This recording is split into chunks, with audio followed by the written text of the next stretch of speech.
Hello everyone, this is Yuki. पर मेरी ही वजह से उसे पीछे हटना पड़ा। ये सोचते हुए वो वहां से चल दी। खैर, मुझे अब यहाँ से निकलना चाहिए। वो अभी कुछ कदम ही चली थी कि पीछे से मेड ने उसे पुकारा, लेडी रोज। चलते चलते वो मन ही मन कड़वाहट के साथ सोचने लगी, ऊपर से तो मैंने दिखा दिया कि सब एकदम चंगा है, पर अंदर से सच तो ये है कि मैं बिल्कुल भी ठीक नहीं हूं। इतने लंबे अरसे बाद ब्लेक के लिए कुछ पकाने में मुझे जो खुशी मिल रही थी, वो तो बस पल भर में ही बर्बाद हो गई। वो खामोशी से अपनी मंजिल की ओर बढ़ती रही। उसका मकसद पहले से ही तय था। मुझे आज अमोरिया कासल जाना ही है। मुझे वो फूल देखना है जो ब्लेक ने मुझे तोहफे में दिया था। तभी पीछे से एक आवाज गूंजी, लेडी रोज, क्या आप कहीं बाहर जाने का इरादा रखती हैं? उसने मुड़कर देखा तो सर एडमंड उसकी तरफ बढ़ रहे थे। उसने तमीज से अभिवादन किया।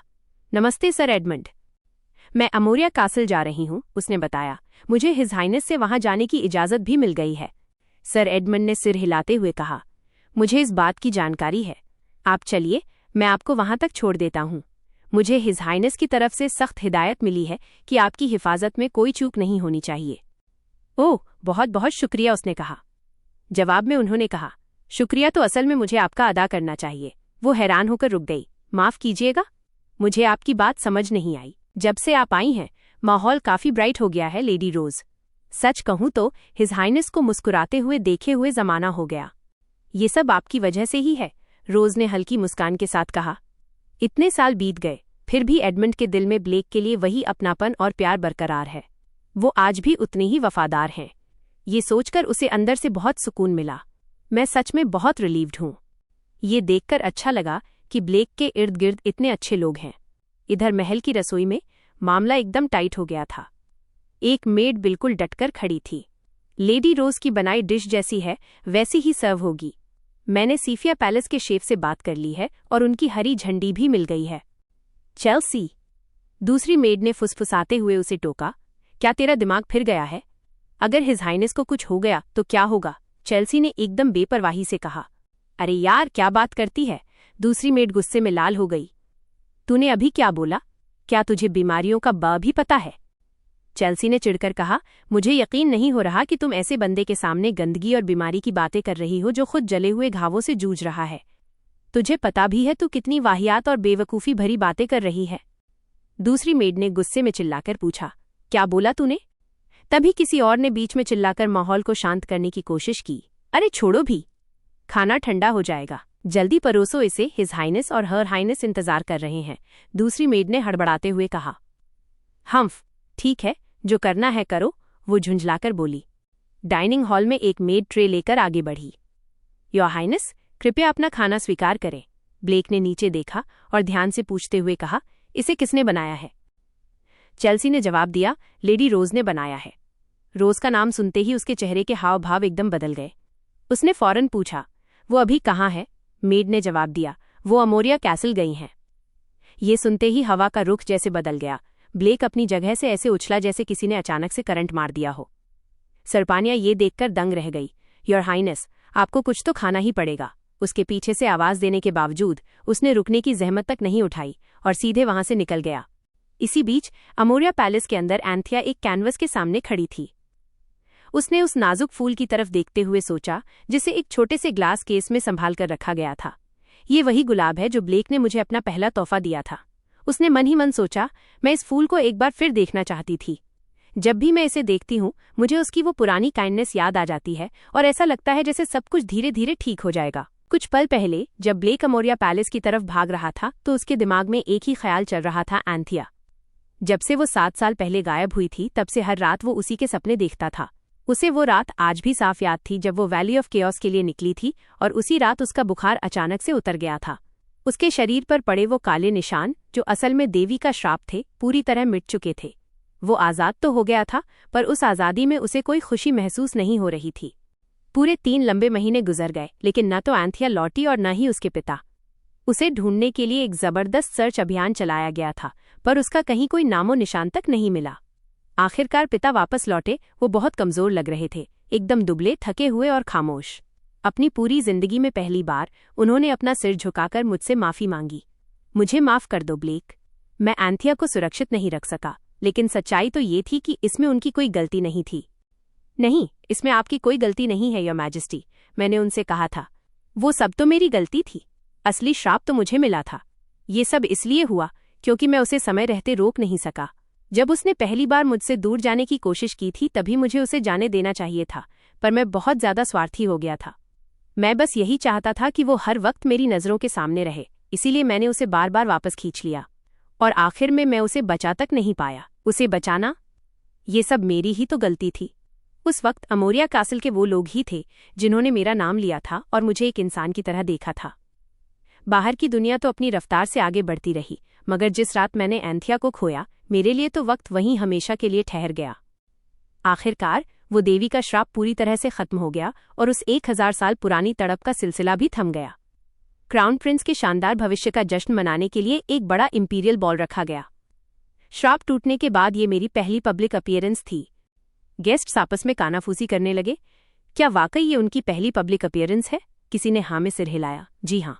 तो कोई और बोला, वे तो आज से पहले महल की चारदीवारी से बाहर कभी निकले ही नहीं थे। जैसे ही मैं आगे बढ़ा, भीड़ में से सिर्फ हैरानी भरी आवाजें सुनाई दीं। भाई साहब, मुझे यकीन ही नहीं हो रहा। क्या क्राउन प्रिंस हमेशा से इतने हसीन थे? कोई और बोला, वो बिल्कुल हिज मैजेस्टी जैसे दिखते हैं, पर उनमें तो एक अलग ही चमक है। मैंने तो सुना था कि उन्हें 5 साल की उम्र में ही किसी दूर के महल में एग्जाइल्ड कर दिया गया था, पर उनके चेहरे पर तो उस अंधेरे का कोई निशान ही नहीं दिखता। वो सिर्फ एलिगेंट ही नहीं, बल्कि किसी और की भी नज़र उन पर पड़ी। वे दोनों ही बहुत उदास दिख रहे हैं, एक ने जवाब दिया। ये बात पूरी तरह समझ में आती है। आखिरकार उनकी प्यारी क्राउन प्रिंसेस जो गायब हो गई है। अचानक महल के अंदर भगदड़ मच गई। कोई चिल्लाया, दुश्मनों का हमला, एम्बुश है, हिज मैजेस्टी को सुरक्षित बचाओ, हिज हाइनेस को बचाओ। चारों तरफ तलवारें निकल आईं। एडमंड चिल्लाया, सब गद्दारों को पकड़ लो। उसने मुड़कर एम्परर से पूछा, क्या आप ठीक हैं, योर मैजेस्टी? एम्परर ने अपनी तलवार उठाई और बड़ी दृढ़ता से कहा, यह हिस्सा सुरक्षित है। एक एक गद्दार को पकड़ कर लाओ। उन्होंने सख्त लहजे में हुक्म दिया। सैनिकों ने फौरन उनके आदेश पर अमल किया। जी योर मैजेस्टी, कहते हुए वे आगे बढ़े। थोड़ी ही देर में सारे गद्दार दबोच लिए गए। उन्होंने पूछताछ में कबूल कर लिया कि वे सब ड्यूक कार्सेल के इशारे पर काम कर रहे थे। एम्परर ने कड़ा आदेश दिया, इन्हें जेल में डाल दो और इनकी ऐसी खातिर करो कि ये अपनी करतूत की सजा उम्र भर याद रखें। इसके बाद का नज़ारा बड़ा भयानक था। किसी ने रिपोर्ट दी, विस्फोट एक्सप्लोजन की वजह से काफी लोग बुरी तरह जख्मी हो गए हैं। एक ने सुझाव दिया, मैं अस्पताल और राजधानी के डॉक्टरों, फिजिशियंस को बुलाने का इंतजाम करता हूं। ब्लेक ने आगे बढ़ते हुए कहा, इसकी कोई जरूरत नहीं है, मैं इन्हें खुद ठीक कर सकता हूं। उसके शरीर से ऊर्जा की एक तेज लहर सी उठी। फूश, एक अद्भुत नजारा था। किसी ने हैरानी से सांस लेते हुए कहा, मुझे तो यकीन ही नहीं हो रहा, मेरी चोट, ये तो गायब ही हो गई। किसी और ने चिल्लाकर कहा, ये तो लाइट की शक्ति है, साक्षात उस महान भगवान की ताकत, क्योंकि क्राउन प्रिंस हमें बचाएंगे। लोग जोर जोर से चिल्ला रहे थे, गॉडेस की शक्ति के साथ। बस यही वो पल था जब उन लोगों ने मुझे पूजना शुरू कर दिया। वही लोग जो कल तक मुझे भाव भी नहीं देते थे, अब मेरी इस शक्ति को एक महान वरदान बता रहे थे, एक ऐसी शक्ति जो उन सभी का उद्धार करेगी। वो सब मुझे अगले सम्राट के रूप में पूजने लगे और मेरी काबिलियत के कसीदे पढ़ने लगे। लेकिन सच कहूं तो मुझे इन सबसे सख्त नफरत हो रही थी।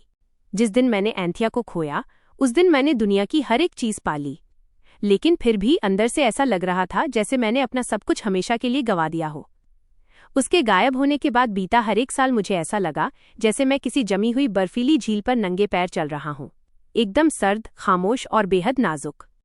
जब भी कोई आकर मुझे मुफ्त का ज्ञान देता कि अब मूव ऑन करने का और उसे भूल जाने का वक्त आ गया है, तो मैं उसे ढूंढने की अपनी कोशिशों को और भी ज्यादा तेज कर देता था। मैं बार बार उसी वैली ऑफ केओस में लौट कर जाता, उसी मनहूस जगह जहां वो गायब हुई थी, सिर्फ ये दुआ करते हुए कि काश वो भारी दरवाजे बस एक बार और खुल जाएं।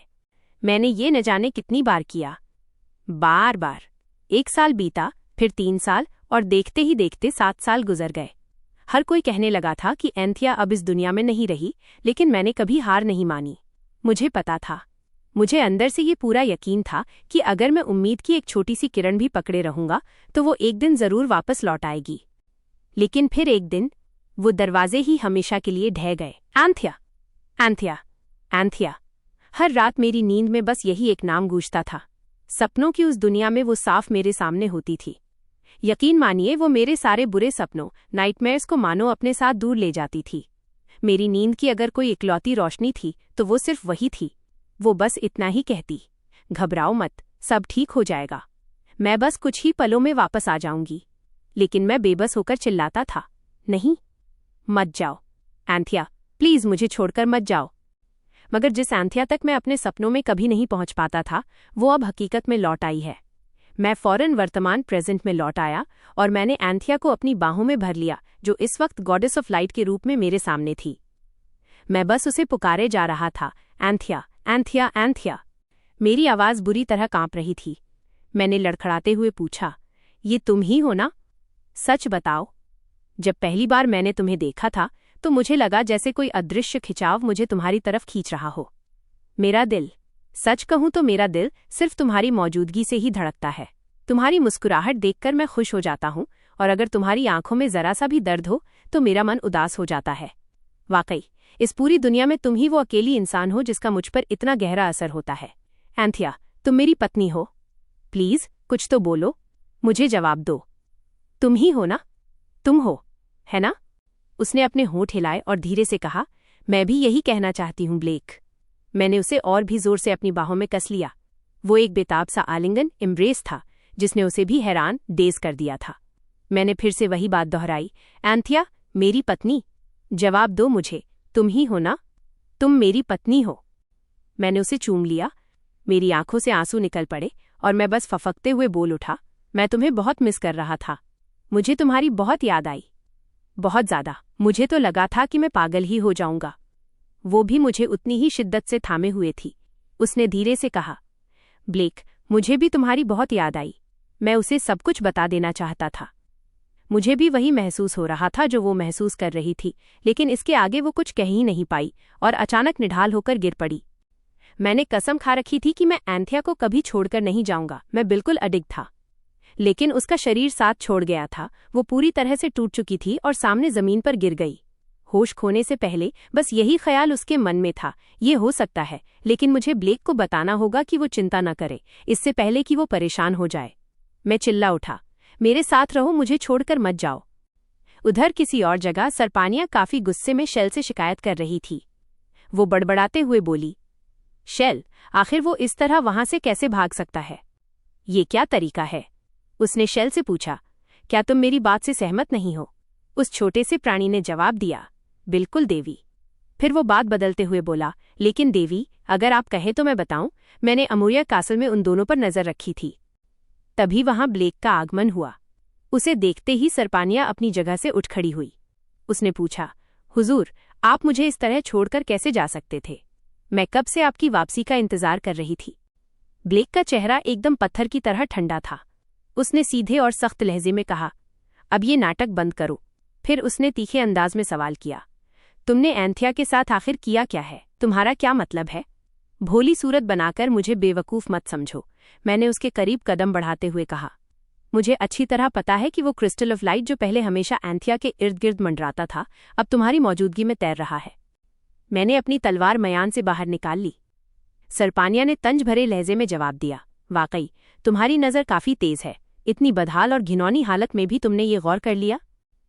मैंने फौरन उसकी बात काटते हुए अपनी तलवार उसकी गर्दन पर टिका दी। ये एंथिया है, और इस वक्त मेरे लिए इसके अलावा कुछ भी मायने नहीं रखता।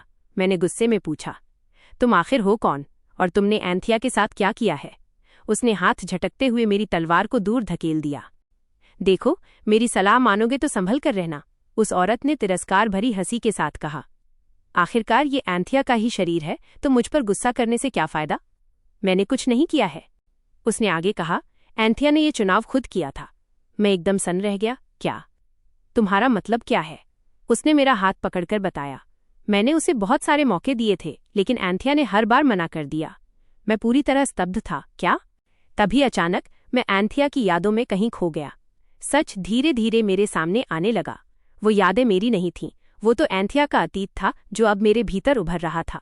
वो वहां बिल्कुल अकेली थी, जख्मों से भरी हुई, अंधेरे में भटकती हुई। मेरे मन में एक ही सवाल उठा, क्या वो उस अबिस में कैद थी? क्या वो उस डोर ऑफ डार्कनेस के पार थी? गहरा अंधेरा, बस हर तरफ वही अंधेरा। और वो कड़वा सच जो मेरी यादों में उभर रहा था, वो किसी गहरे सदमे से कम नहीं था। क्या वाकई वो 7 साल, वो 7 साल जो मैंने दर दर भटकते हुए बिताए, वो सिर्फ मेरा शाप कर्स तोड़ने के लिए थे। यादें तैरती रहीं और दृश्य बदल गया। वो देवी जो बस तबाही पर आमादा थी, बड़े ही ठंडे लहजे में बोली, मैं सबसे पहले क्राउन प्रिंस को खत्म कर दूंगी। शायद उसके मरने के बाद तुम दोबारा मेरी बात मान लो और मेरे पास लौट आओ। लेकिन एंथिया, वो तो जैसे चट्टान की तरह अडिग थी। वो चिल्लाई, नहीं, प्लीज मेरी बात सुनो, ब्लेक को हाथ भी मत लगाना। फिर यादों में वो मंजर आया जहां उस देवी ने उसके हाथ में एक खंजर थमा दिया। बस इस खंजर से उसके दिल में वार करो, उसने प्रलोभन देते हुए कहा। एक बार अगर ये खंजर उसके खून से भीग गया तो सब कुछ खुद ब खुद अपनी जगह पर वापस आ जाएगा। तुम्हें तुम्हारा खूबसूरत बदन, तुम्हारी वो मीठी आवाज, तुम्हारी भाषा और वो पावर ऑफ लाइट, सब कुछ फिर से हासिल हो जाएगा। लेकिन एंथिया ने पल भर की भी देरी नहीं की। उसने बहुत शांति से फुसफुसाते हुए कहा, मुझे कुछ नहीं चाहिए, ये सब तुम अपने पास रखो। मैं अपने लोगों को किसी कीमत पर धोखा नहीं दे सकती। और फिर उसने जो कहा, उसने मेरा कलेजा चीरकर रख दिया। अगर चाहिए ही तो मुझे ही मार डालो। मेरा दिल किसी शीशे की तरह चकनाचूर हो गया।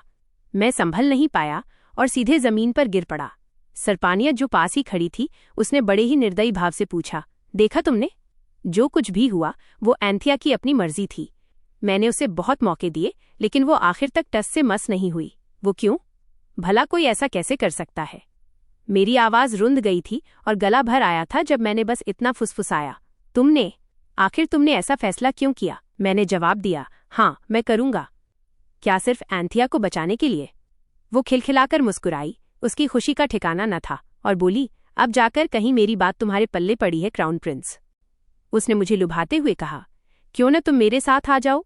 वो अद्भुत पावर ऑफ लाइट, साम्राज्य की अथाह दौलत और शोहरत, वो अंतहीन ठंड और ढेर सारे माना स्टोन्स, सब कुछ तुम्हारा हो सकता है। तुम्हारी हर वो ख्वाहिश पूरी हो सकती है जो तुमने कभी चाही हो। मैंने साफ और दृढ़ शब्दों में अपनी बात रखी। मुझे इनमें से किसी चीज की कोई जरूरत नहीं है। इन फालतू चीजों का मैं भला क्या करूंगा? बस एंथिया को जीने दो। अपनी पत्नी को बचाने के लिए मैं कुछ भी करने को तैयार हूं। कुछ भी? उस औरत ने अपनी आंखों में कुटिलता भरकर पूछा। तो फिर ये दवा एंथिया को पिला दो। इसे पीते ही वो अपना शरीर वापस पा लेगी और फिर से पूरी तरह स्वस्थ हो जाएगी। उसने मेरे हाथ में एक छोटी सी शीशी थमा दी। मैंने उससे पूछा, क्या ये सच है? उसने कहा, हाँ बिल्कुल। लेकिन उसकी मुस्कुराहट और अधिक गहरी हो गई, मानो वो किसी गहरे षड्यंत्र का संकेत दे रही हो। उसने आगे सवाल किया, जैसे ही वो ये दवा पिएगी तुम्हारी जान चली जाएगी। क्या तुम उसके लिए अपनी जिंदगी कुर्बान करने को तैयार हो? मैं पल भर के लिए खामोश रहा। मेरी सांसें थमसी गई थीं। फिर मैं सीधा खड़ा हो गया। मैंने अपनी यादों के झरोखे को खोलते हुए कहा, जब मैं छोटा था तो मुझे अक्सर बहुत डरावने सपने आते थे। ऐसे खौफनाक सपने जिनमें झुलसा देने वाली आग और तड़पाने वाली चीखें सुनाई देती थीं। उस सपने में एक औरत की आवाज मदद के लिए चिल्लाती थी, लेकिन जैसे ही मेरी नींद खुलती वो सारे दृश्य धुएं की तरह गायब हो जाते और मेरे पास बचता था तो सिर्फ वो वीरान बंजर जमीन। मेरे अंदर डर का एक बीज बो दिया गया था। मुझे कुछ भी साफ साफ याद नहीं था, पर अब सब समझ आ रहा है। तुम ही वो औरत थी ना जो मेरे सपनों में आती थी? ये सुनते ही सरपानिया के दिमाग में कशमकश शुरू हो गई। वो सोचने लगी, क्या मैं सच में उसे तब जानती थी? मुझे तो बस वही पुरानी कड़वाहट याद है जो मैंने सालों ढोई है। बाकी सब कुछ किसी टूटे हुए खिलौने की तरह बिखर चुका है। आखिर ये कैसी यादें हैं?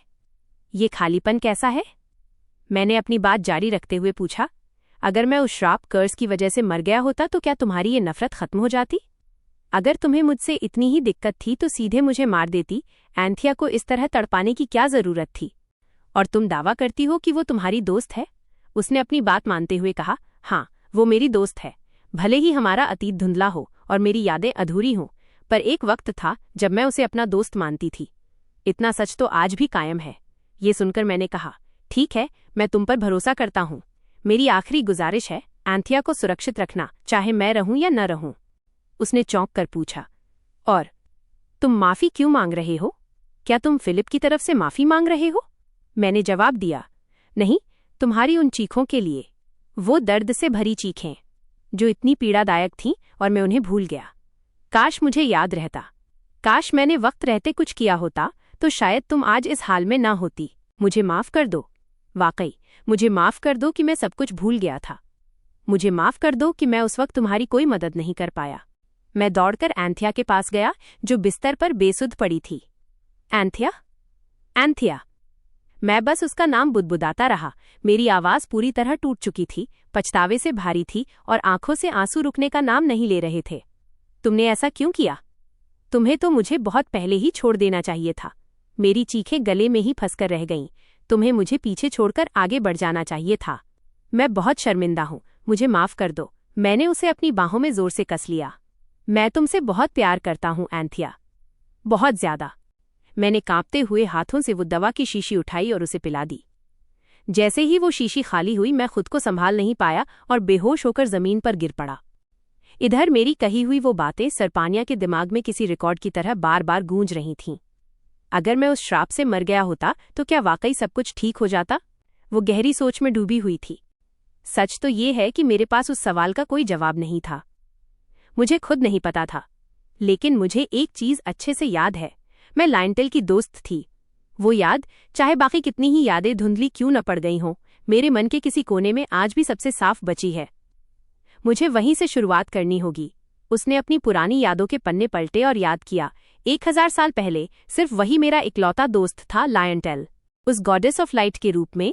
हाँ, वही वक्त था। और फिर मेरी मुलाकात फिलिप से हुई। सच कहूं तो अपनी जिंदगी में पहली बार मुझे किसी से इतना गहरा प्यार हुआ था। उसने मुझसे इकरार किया कि वो भी मुझे शिद्दत से चाहता है, यहाँ तक कि उसने मुझे प्रपोज भी कर दिया। बड़े प्यार से बोला, मैं तुमसे मोहब्बत करता हूँ। फिर उसने अपनी कमजोरी जाहिर करते हुए कहा, काश तुम भी एक आम इंसान की तरह मेरे साथ रह पाती, पर मैं खुद एक बहुत ही मामूली और नाकाम इंसान हूँ।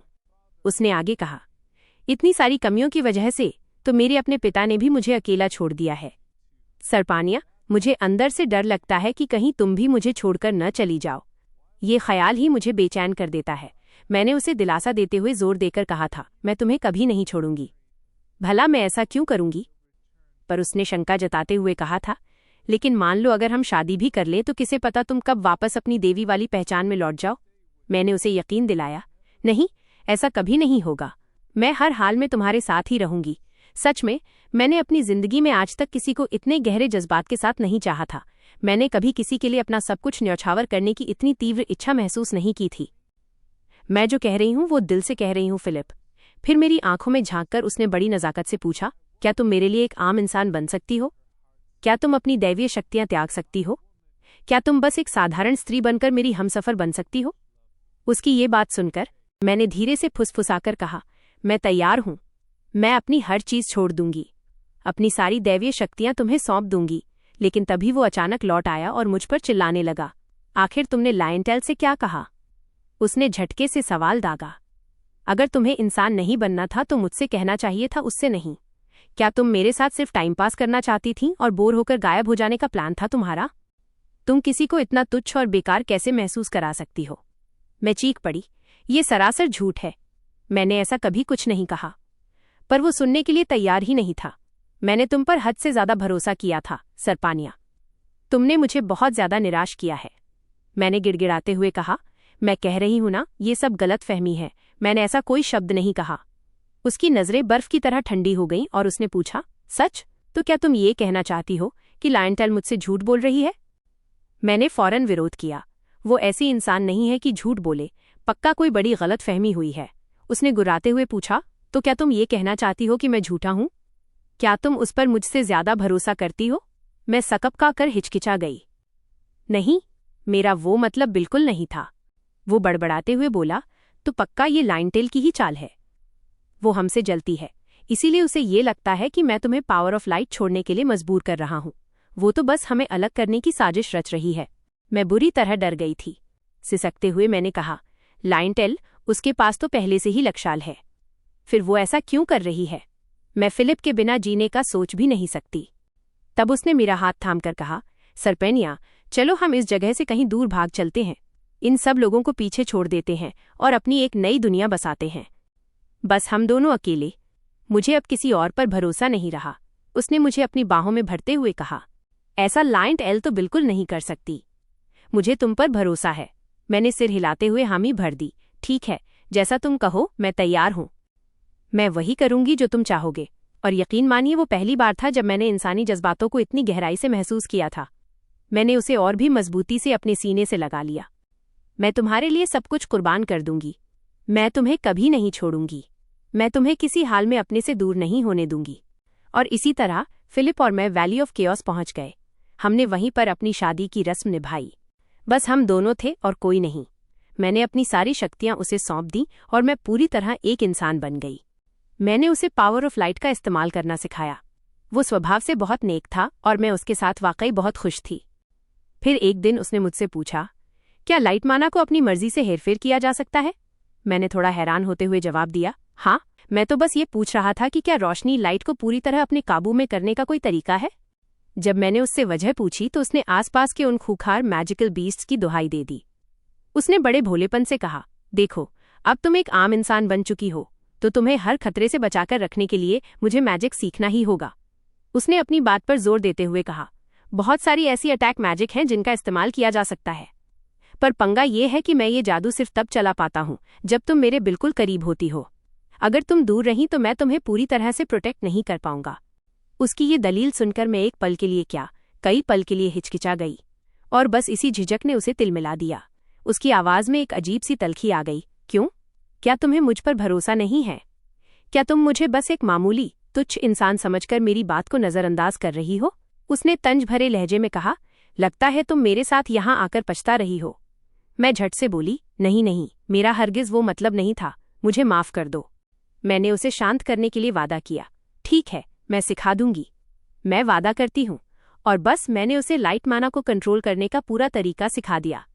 मुझे लगा शायद इसके बाद उसका गुस्सा ठंडा हो जाएगा, लेकिन जिस दिन मैंने अपना सारा ज्ञान, अपनी सारी विद्या उसे सौंप दी, उसी दिन बिना किसी खबर या चेतावनी के वो मुझे अकेला छोड़कर रफू चक्कर हो गया। मैं बदहवास होकर उसे हर जगह ढूंढने लगी। फिलिप, कहाँ गए तुम? कहाँ गायब हो गए? अगर वीडियो पसंद आए तो कमेंट करके बताना।